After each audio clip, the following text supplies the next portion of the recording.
ABN కథనానికి Jagan సర్కారు దిగివచ్చింది. సీఎంను యేసు క్రీస్తుగా చిత్రీకరిస్తూ వేసిన పోస్టర్లను తొలగించారు.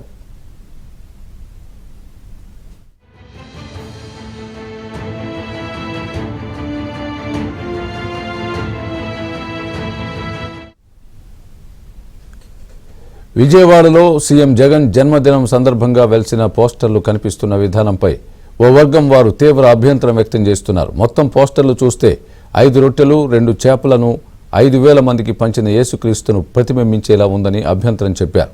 అయితే ఈ పోస్టర్ను జగన్ కాన్సెప్ట్ పేరుతో తాడేపల్లి ప్యాలెస్ పెద్దల ఆదేశంతో విజయవాడతో పాటు జాతీయ రహదారిపై పలుచోట్ల రాష్ట్ర వ్యాప్తంగా ఏర్పాటు చేశారు. పోస్టర్లో చిత్రానికి ఓ మూల రాతి వెనుక చంద్రబాబు, లోకేష్, పవన్ కళ్యాణ్లను చిత్రీకరించారు. వారితో పాటు ఓ నక్క బొమ్మను సైతం వేయడంపై ఆ పార్టీల వారు అభ్యంతరం వ్యక్తం చేశారు. అసలు వ్యక్తిత్వ హననం చేసే ఇలాంటి పోస్టర్లను విజయవాడ మున్సిపల్ కార్పొరేషన్ ఎలా అనుమతించిందని ఆగ్రహం వ్యక్తం చేశారు. దీంతో ఏబిఎన్లో వరుస కథనాలు ప్రచురితమయ్యాయి.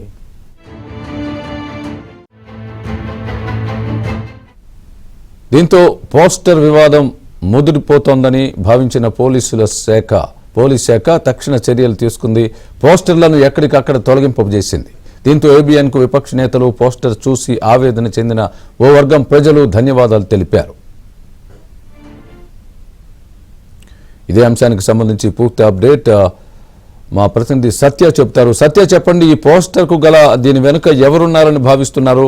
దీనికి సంబంధించి పోలీసులు కానీ అధికారులు కానీ ఏం చెప్తున్నారు? స్వామి, విజయవాడలో వైఎస్ఆర్ కాంగ్రెస్ పార్టీ ఏర్పాటు చేయించిన జగనన్న కనెక్ట్స్ అనే పేరుతో ఏర్పాటు చేయించిన పోస్టర్ పెను వివాదానికి దారితీసింది. ముఖ్యంగా ఆ పోస్టర్ లో ఎవరైతే ముఖ్యమంత్రి జగన్మోహన్ రెడ్డి యేసు ప్రభును ప్రతిబింబించే విధంగా ఆ పోస్టర్ దూరంగా నుంచి చూస్తే అర్థమవుతుందనే అభిప్రాయం వర్గం ప్రజలు వ్యక్తం చేయడం, ఇది లేనిపోని ఇబ్బందులకు గురి చేస్తుంది, లా అండ్ ఆర్డర్ ప్రాబ్లం వస్తుందని పోలీసులు కూడా భావించారు. మరోవైపు అదే పోస్టర్ లో ఒక పక్కన ఒక రాయి వెనక చంద్రబాబు, లోకేష్, పవన్ కళ్యాణ్ ఉన్నట్టు, వారితో పాటు వాళ్ళని డీఫామ్ చేసే విధంగా పక్కన ఒక నక్క బొమ్మను కూడా చిత్రీకరించడం, వారి వ్యక్తిత్వ హననానికి పూనుకోవడం, ఇటువంటి పోస్టర్లకు విజయవాడ మున్సిపల్ కార్పొరేషన్ ఎలా అనుమతిచ్చింది అనేది ఏబిఎన్ ఆంధ్రజ్యోతి వరుస కథనాలను ప్రసారం చేసింది. కేవలం విజయవాడలోనే కాకుండా జాతీయ రహదారిపైన అడుగడుగున ఏర్పాటు చేసిన ఇలాంటి పోస్టర్ల పైన కూడా ఏబిఎన్ ఆంధ్రజ్యోతి వెలుగులోకి తీసుకొచ్చింది. దీంతో ఈ వ్యవహారం చిలికి గాలివానగా మారుతుంది.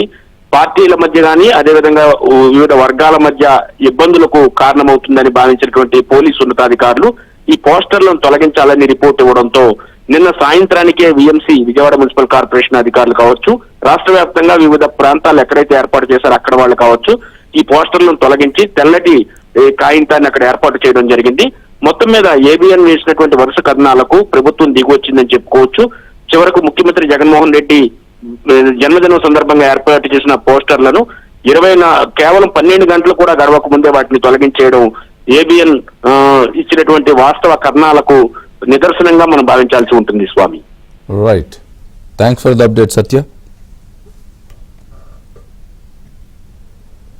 ఏబిఎన్ ఆంధ్రజ్యోతి వరుసగా ప్రసారం చేసిన కథనాలతో వైసీపీ నేతలు ఒక్కసారిగా ఉలిక్కిపడ్డారు. ప్రకాశం జిల్లా ఒంగోలులో ఏర్పాటు చేసిన సీఎం జగన్ ఫ్లెక్సీలను వైసీపీ నేతలు రాత్రికి రాత్రి తొలగించారు. జగన్ను యేసు క్రీస్తుతో పోలుస్తూ వైసీపీ నేతలు ఫ్లెక్సీలు ఏర్పాటు చేశారు. దీనిపై అన్ని వర్గాల నుంచి విమర్శలు వెల్లువెత్తాయి. దీంతో గుట్టు చప్పుడు కాకుండా జగన్ ఫ్లెక్సీలను వైసీపీ నేతలే దగ్గరుండి మరీ తొలగించారు.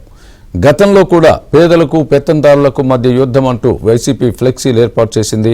దీనిపై కూడా అప్పట్లో పలువురు విమర్శించారు. 1,000 కోట్ల ఆస్తులు ఉన్న సీఎం జగన్ పేదవాడ అంటూ సెటైర్లు వేయడంతో ఆ ఫ్లెక్సీలను కూడా అప్పట్లో ఆగమేఘాల మీద తొలగించారు.